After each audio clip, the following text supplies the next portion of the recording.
There is, of course, snow flying in the north towns, and we want people to understand that it is anticipated that the snow will move back to the south by the evening hours, and it is expected to dump at least 18 inches to maybe 2 feet of additional snow in the area that has already been hit. For your own edification, we are calling this storm, for the county purposes, Winter Storm Knife. We have to identify storms for FEMA and other types of recovery purposes, so we're officially calling it Winter Storm Knife in regards to the knife that cut through the heart of Erie County. With regards to FEMA, I have spoken to both Congressman Higgins and Senator Charles Schumer. They have both pledged their support with assisting in any assistance that the federal government can offer, particularly in dealing with FEMA. There is a possibility that this will be declared a federal disaster, so we could potentially qualify for assistance from the Federal Emergency Management Agency. I have spoken, as I said, to both Senator Schumer and Congressman Higgins, and they will assist us. I am not in a position to declare a federal disaster, of course. We will be talking with local officials to determine if we reach that level. But considering we're having additional snowfall in the impacted area tomorrow, it is quite possible that this may actually rise to the level of what would be declared a federal disaster. So I do want to thank Congressman Higgins as well as Senator Schumer for their assistance in that matter to ensure that if it does rise to that level that we get what truthfully we deserve. This has been a very, very interesting 2.5-day period, and really it's only been 2.5 days since we started doing preparations. Little less than 36 hours, actually just about 36 hours since the first snowflake started falling that impacted us here. And it has been a very, very more than interesting, but as we know, deadly storm. There are 5 deaths, as have been reported already in the county of Erie. Unfortunately, I can confirm that it appears to have been a death in the county of Genesee in Batavia. An individual who may have been snow plowing or using a snow blower. I would turn the information with regards to name and other information to Genesee County, but I can confirm that there was a 6th death associated with this storm in Genesee County, though 5 of the other 5 deaths are in Erie County.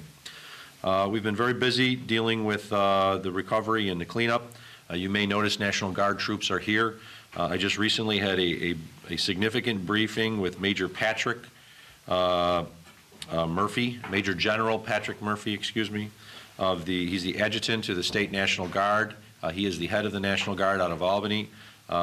General Murphy has offered us the assistance of his troops. They are coming in, and already some of them are here from Albany.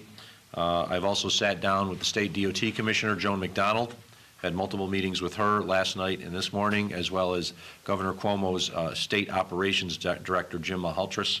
They're actually in this building. They're situated and running their efforts out of here. So we had a very extensive briefing with Major General Murphy, Joan McDonald, Commissioner McDonald, and Mr. Mahaltris to ensure that we have good coordination between state and local officials. We certainly want to ensure that we're working together to clean up major arterial roads, to address the issues that were out with people on the roads, and I think we've been able to do that. As I confirmed not too long ago, the 40 remaining individuals who were stuck at the thruway entrance where the 219 and the 90 split at the Lackawanna tolls have been removed. They were removed to a shelter, and they are now being sheltered in place in Amherst, and I'll turn a little bit more of that information over to Greg Butcher when he delivers his report. I have spoken to Governor Cuomo. As you know, he will be in the Buffalo area very soon. He will be arriving, and he is going to be getting a briefing from not only Commissioner McDonald and Mr. Mahaltris, as well as Major General Murphy, but others from local government like myself and I believe Mayor Brown on the conditions. And I certainly thank the governor because he understands the issues that we're dealing with.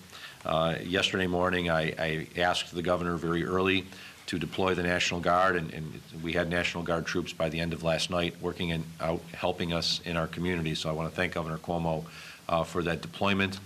And as he knows, this is something that we're not going to be able to just solve on our own. Many communities are still in a very difficult, in some ways paralyzed situation, especially in Lackawanna and Blaisdell, where it appears that they're still having very difficulty trying to remove the snow, even though it does appear that at least they're getting an opportunity to get out there because the weather is much better. So reinforcements from the DOT and the National Guard are actually here, with more coming. So once they're staged in this area, they're immediately deployed. You may not see them here at the Operations Center because we're sending them immediately out in the community.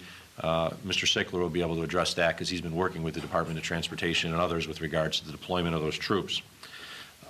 We also are pleased to have the local Air National Guard. I spoke to Major DePorto and his troops that are on the street. They are actually based out of Niagara Falls. They are assisting us in a number of different manners. If you notice with the National Guard troops that have arrived, you may see Humvees on the streets. So if people see Humvees on the streets, it's from the National Guard. They are able to get in some of the areas that we are not able to get into with normal vehicles. They have been helping us in many different ways. One example, they are actually been going to a number of nursing homes where they've not had the availability to change staff over in almost 48 hours. And they're removing staff and replacing staff because nursing homes, like our hospitals, are an area that need to have 24-hour staff. And so they're assisting in that area. I know they're assisting the Sheriff's Office with traffic control and others, and I'll allow the Undersheriff to talk about that. But there certainly is very good coordination between the local Air National Guard, the Army National Guard that is now here, and local governments to ensure that we're not duplicating efforts, that we're working together to open up state roads, to open up county roads, and address any needs of concern, whether they be getting employees to area nursing homes. Air reconnaissance. We actually, at this moment, I believe, have Air 1 from the Erie County Sheriff's Office up in the air. It is taking video and photos for us.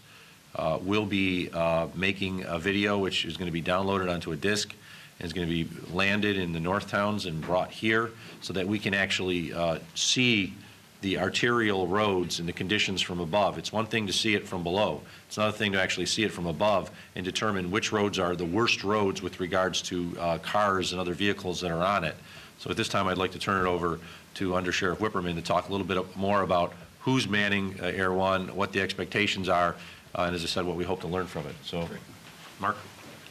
Thank you, County Executive.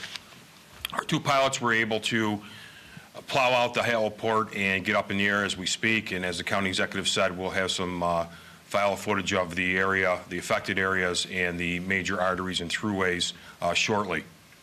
Speaking from law enforcement component of this operation, we're all one team.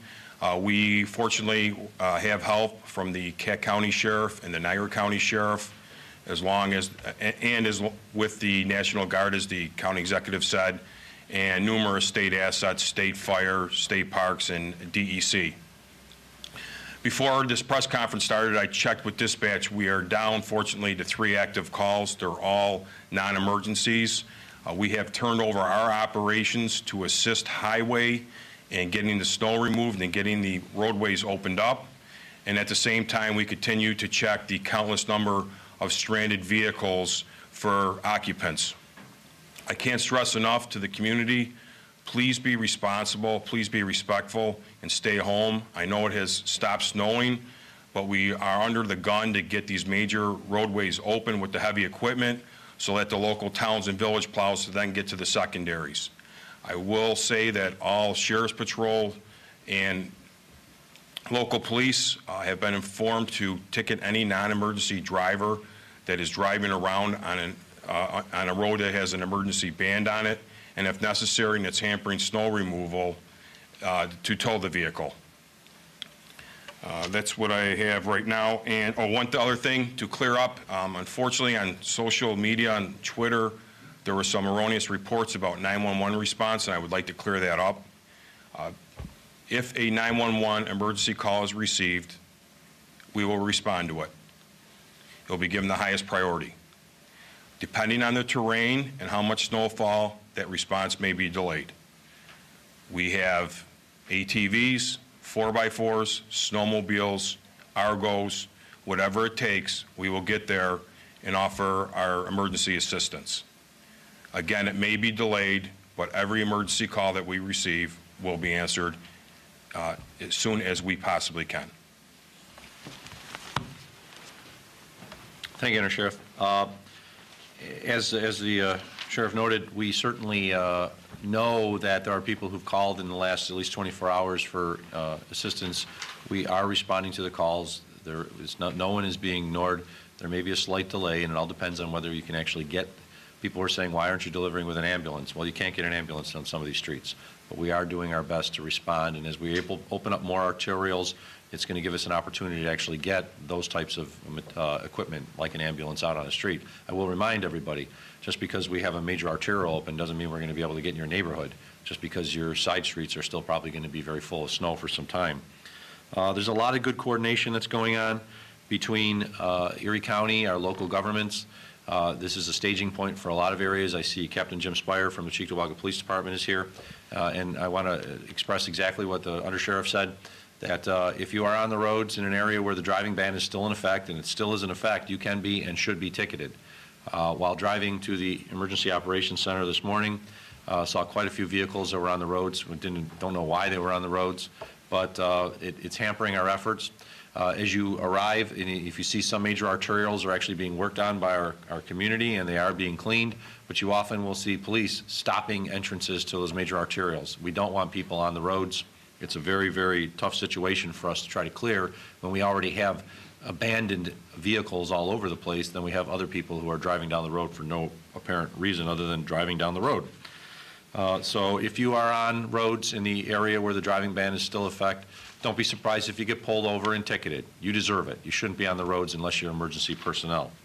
And speaking of roads, I'd like to turn it over right now to our head of engineering in the Erie County Department of Public Works and Highways, who is the operational director right now as it pertains to road cleanup, Charlie Sickler. Charlie? Thank you, Mr. County Executive. I can't emphasize how difficult and serious this storm is. We've had quite a bit of assistance and help, equipment and materials from not only Niagara County, from the towns, National Guard, blowers, loaders, dump trucks. But a lot of the problem comes with the vehicles that are stuck on the road. We have tow truck operators out there to tow the vehicles off to make room for the plows to get through, but the tow trucks in many cases couldn't get to the cars. We had to employ contractors with front-end loaders, and we have 20 of them currently working on the roads to get in what they call punch-through, to be able to get to the cars, to move the cars, to open up an area where the plow trucks can get through. And some of these roads we've gone through and prioritized, the county's been cut into 4 division sections to work on. Within those sections, we've identified the major roads to work on first. Some of these roads that we've opened up, and I'm not going to mention them because we don't want people out there. One of the roads has been opened up where a plow truck could get through. Right away, we had vehicles going down that road. We had to employ the sheriff to come out there to block that road so we could clear it further. So, you know, the public's been patient, and I appreciate that. You need to be patient longer. This is going to take a while. It could be a couple more days. It all depends on the weather, how we get through, how we can move some of these cars. Now that we can get to the cars, we can tow them off to area businesses that have allowed us right of entry to their property to tow the vehicles there. Snow storage areas we have too, where we'll be hauling snow to. But this is a long effort. We need your patience. We need your staying off the road, basically. Also, we'd like to thank all the workers that are out there doing the work currently. Some of them have been out there over 16 hours. It's somewhat the maximum that we go to. They need the rest, so we try to rotate through that. But we still have a long road ahead of us. We have equipment and resources coming in. We're going to continue to work at this and open it up as quick as we can. So, thank you. Thanks, Charlie. And we often say our greatest resources are people, our workers in Erie County government, the volunteers with all the various volunteer fire departments, the law enforcement agencies. They are our greatest resource. They're doing a tremendous job. We owe them our greatest amount of thanks, and the best way that you and the public can thank them is to try not to get in their way as they're doing their work.